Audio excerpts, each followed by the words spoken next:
Why is there so much noise?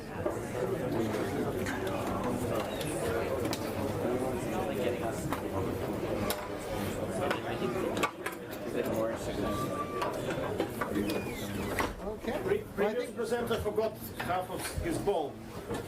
Oh, he'll come back. You want to bring him closer to the door so he will not get... Oh, he'll come back, sir. Okay, thank you so much.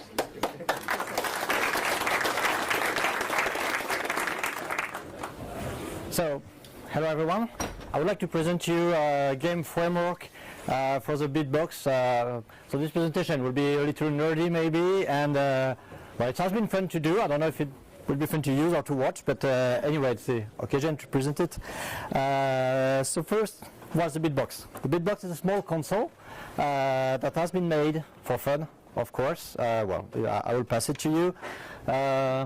It's a tiny console, do-it-yourself, open source, open hardware, and the idea was to have a side project for fun, to build a console because I liked electronics. So what could I do? Well, a game console, of course. And the aim is to be do-it-yourself, so that other people could redo it themselves. So availability of the components, so you don't have to buy hundreds of thousands of the same chip to actually have the chance to have one.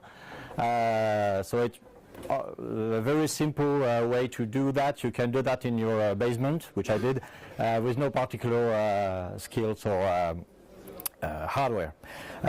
So it's a kind of retro game console project because do-it-yourself generally means limited power, generally, and it matches really well with the retro game concept, and it's fun to build some games. And in a way, it's really retro coding also, because I'll show you it's very low level. So the characteristics of...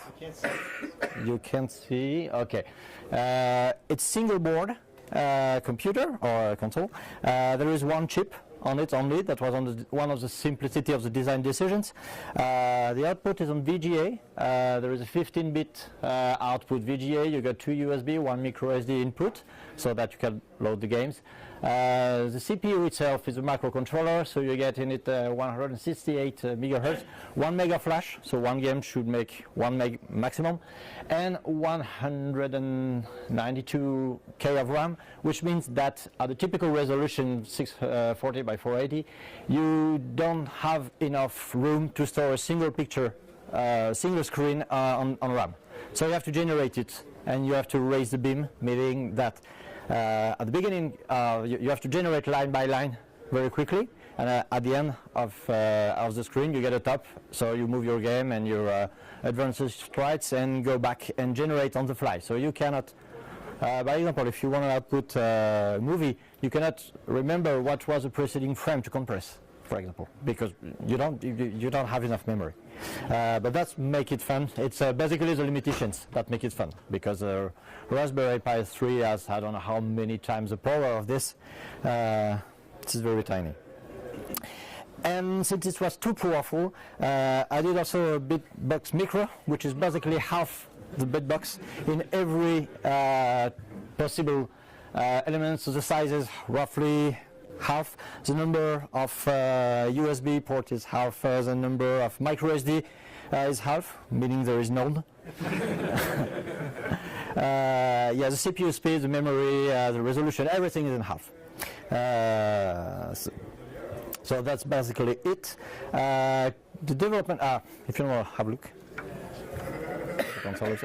The development on this is basically retro coding. You directly on the bare metal. You don't have the room to have an operating system. No driver, no libs. You have your game and you run directly on the console, and you have to code everything by hand, which is fun for some kind of people. C development is easy. Generally, those are modern interfaces in a retro console. Compared to retro console, you have USB, you have etc. And the toolchain is a standard GCC. You download that on Ubuntu, by example, or Debian, apt-get GCC are embedded. Bam, you can develop for it.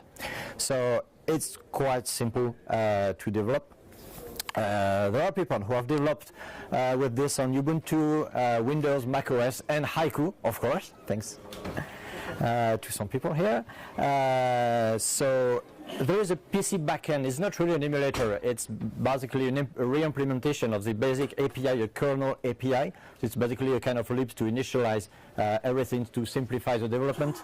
And there is a re-implementation of this higher level API with SDL. So basically you make all of your game high level stuff and you code it on the PC and then you port it on the bitbox. There is some people who develop completely a game with the API and with the emulator, let's call it like this, and they send it to me, and just with a recompilation it ran on the bitbox, which was nice from his part. There is sound generation. Sound generation is basically you write a byte on memory and it outputs to the speaker. That's a kind of level of hardware you have, so basically none. And so you have to but there are existing libraries, very nice library for chiptunes, also made by somebody. Thanks, Adrien. With a tracker to compose your songs and to help you having chiptunes and USB handling is particularly nice and simple to write yourself in C. So there are libraries because it's really painful, in fact. Handling a USB gamepad, etc., because it's difficult to make a gamepad that is pleasing to do. So I didn't want to do that myself. So I'm reusing USB standard gamepad that you can find for very cheap. And the graphics generation, there are kind of library also available to avoid you for doing routine stuff, but you can do it yourself. And the basic I would say thing about this console is not invented here. The thing is to redo everything yourself. So it's perfectly understandable to drop everything, every library is extra, and recreate on your own. That's what's interesting for certain people. Games and community, there are a few bitboxes around the world, a few dozen. There are small active core developers for making games or libraries. There are custom extensions, hardware extensions, and video, kind of video output. You can output on TV, not using SCART and Peritel. There is some output to this that has been after the fact, that has been hacked from the console itself. There is an external port for it's a geek port, so you can plug whatever you want and have external funny controllers or physical I don't know, buttons or what you want. So, and you have to do the driver yourself, of course, etc., etc., etc. There is software index with so far I think 26 entries for different software. So you can see there is a full motion video game, so decoding live from the SD card, directly output and decompressed live. There is a port of Boulder Dash. There is don't know, you can recognize some old games over there. Jumper games, Polarity, Rapid Ball, which is kind of a mobile game. Snake, of course, Tetris.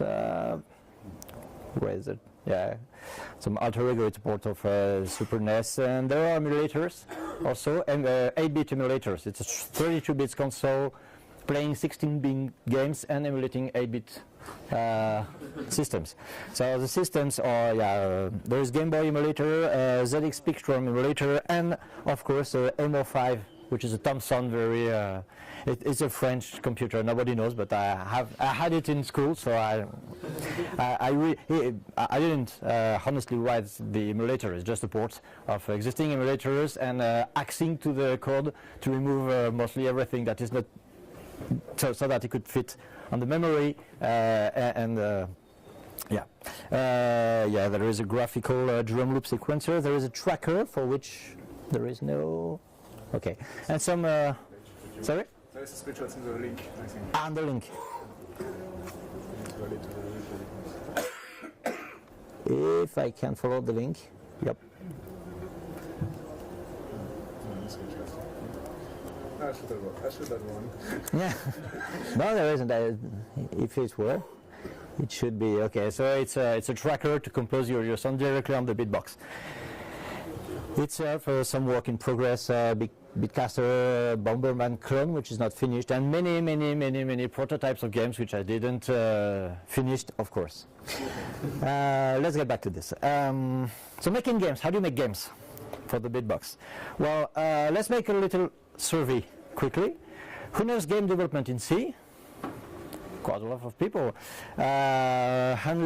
Making simple games.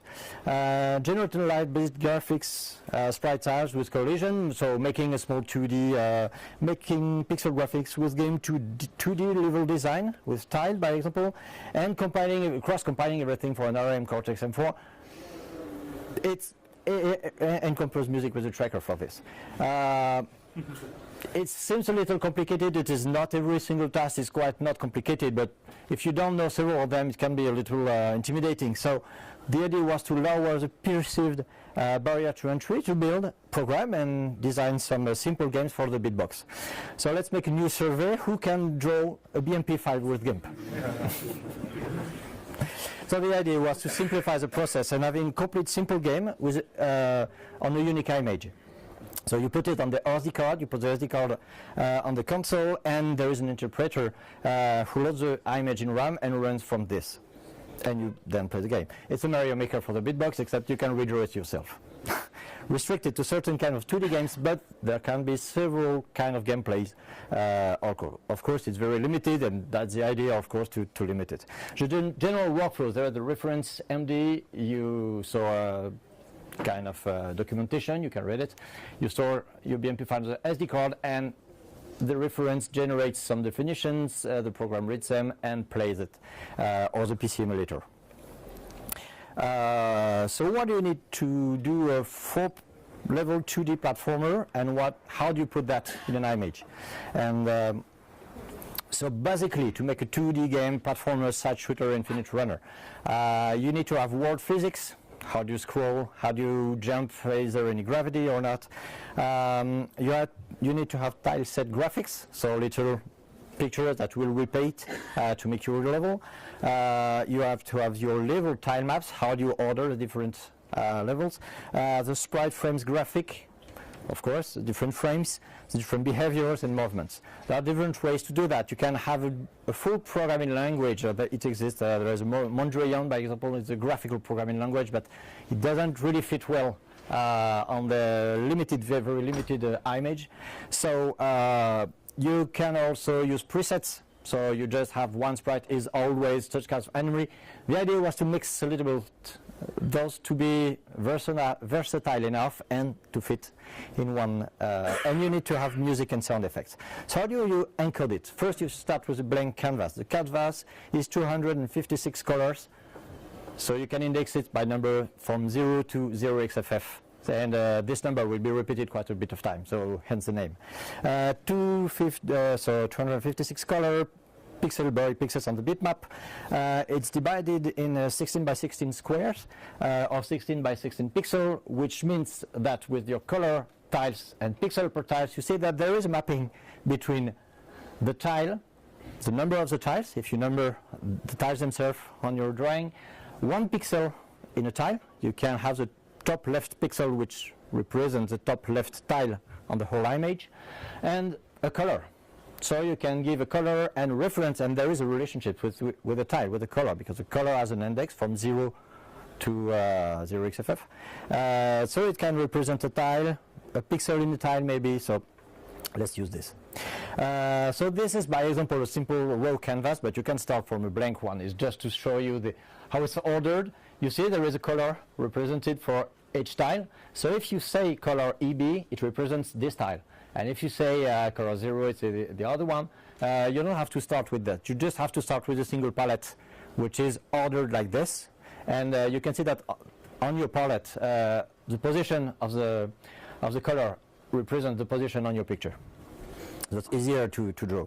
Now, how do you do the different drawings, the tiles? Well, you draw it on the canvas. The sprites frame, you draw them on the canvas, but you can have several tiles to draw them. And the tile map meaning your levels, well, you will draw with a color referencing the tile that you precedingly draw on the canvas. Let's make an example. The top left tile, is number 0, 0. So you draw black on your level. For now, we have no behaviors. We didn't say that this is some sky, this is something that blocks the player, etc. So, for example, here we have some tiles on the top left. So we have 9 tiles and plus 1, and a level on the, under it. The sky over there is black, meaning that it will reference this small, here. And you see here the terrain, maybe you don't show it, but it corresponds to the color of this tile here, 16 by 16, etc., etc. So you can draw your level like that. You can put some sprites. There are some sprites over there, so there are, for example, 5 elements, and you can see the green points, meaning that these points will be the hitbox of the sprite. You can have bigger sprites, so your hitbox will be separated on several sprites, or you will scan after that where it is. How do you represent that on your level? That's easy. The first tile, the first frame of the animation is in number 40, so you put color number 40 on your level. You still cannot play it, it's just display. You can have another sprite, bigger one, with another hitbox, by example. This one has only 2 frames. We didn't say how to animate it. There are 5 tiles, special tiles at the bottom, which are here to define all of the behaviors. There is a minimap on the bottom left. Maybe you've seen that in the preceding. The minimap shows you that each pixel here represents a tile on your whole drawing, and there is preset colors for saying, well, this is the ground, this is the sky, this will kill you if you go into it, etc., etc. And this color here is the color of the first level. So if the program needs to find the first level, is here. The number of levels, objects, info. There is one tile where you can reference how your objects will behave. You can specify 3 things with 3 pixels, basically per line per object. First one, 4 with where is positioned your object. The first is the physics. How does it walk? How does your game? Is it standing? Is it walking? Does it chase the player? Does it, etc. The second one is what does it do when you collide with the player? Does it give a bonus? Does it kill you? Does it make you end the level, etc. And another one meaning what do I do after be killed? Do I spawn another sprite? So you can have interaction. For example, if you jump on a mushroom, by example, it spawns another one that is a coin, and it spawns another one with an animation for giving you points, by example. So you can have some combinations between your different behavior. There are lots and different behavior. I will show you maybe if I got time in the reference, you can see that. But you can mix and match different way to. For the movement, yeah, you have static, move once and then disappear, bullet, so it go fast through the screen, left, right, walk and fall if the enemy walk and jump sometimes, the sign pattern, by example, the collision, does it kill the player, does it switch some tiles from one level from one identity to the next one if you jump to it. For example, you can have keys to open some doors, by example, with that kind of behavior. And what does it do when you're killed? You can spawn another sprite. So you can see there the minimap and the different sprites. And quickly you can finish it with some titles. Here you have some 4 titles for 4 levels. You have some tiles also for another levels. You have some pixel defined here at the beginning to give you per level the number what is the word physics of your game. And I didn't add music. I'll show you. You can also use a real map editor. I just put in. I just created something to use a real map editor and then output to an image. But maybe let me show you the images that you can do with that. Can I do it? Can I do it better? So this one is a finished game. I will show you how it works. This one maybe you've heard about. So you can do that like that. It's basically auto scroll with infinite jumps, and you die when you touch anything. Maybe you've heard of this one also. This is basically a 4-level Mario Bros. Not everything is finished, not everything is, but you can compose everything with the different elements I told you.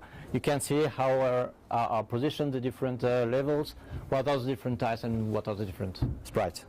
There is also this one, which is absolutely not finished, but it could be done maybe.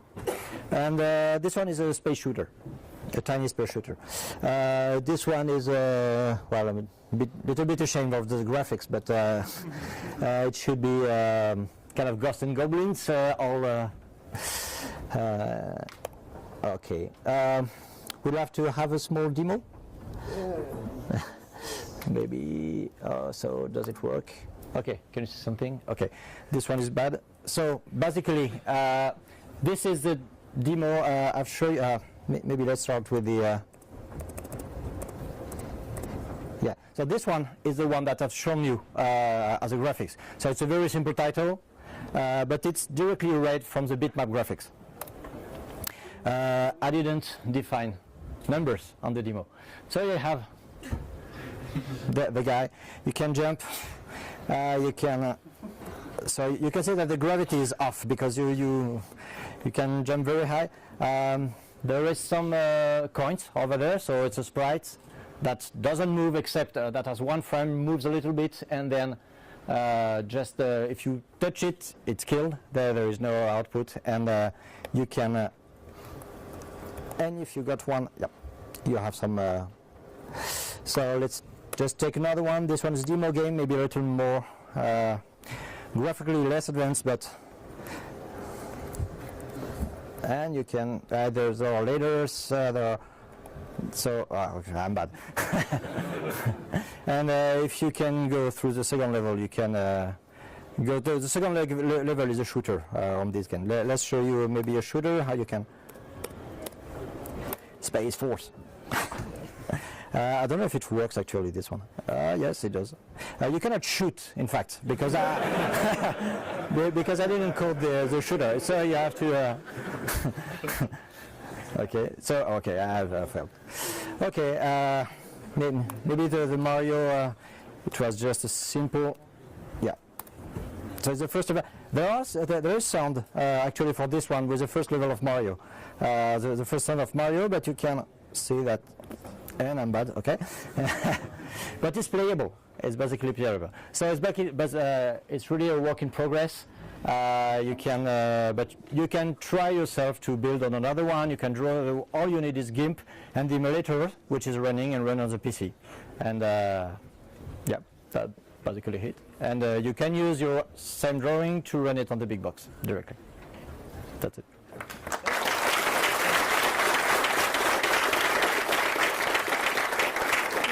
Maybe 2-3 questions and then. Okay. Yeah. So it's only platform games, or are there plans to allow like top-down games, maybe? There are too many ideas, but yes, you can do. Well, you could do top-down games with the gravity because you fall. You have a maximum vertical, so you could do that with vertical. With no jumps, vertical levels, and the gravity. It could be, yeah, you could add a top down. Growing up would mean that you can have a negative gravity. It could be done, of course. Yeah, the idea is that we will add some world physics and expanding what the number of games you can do. Yeah.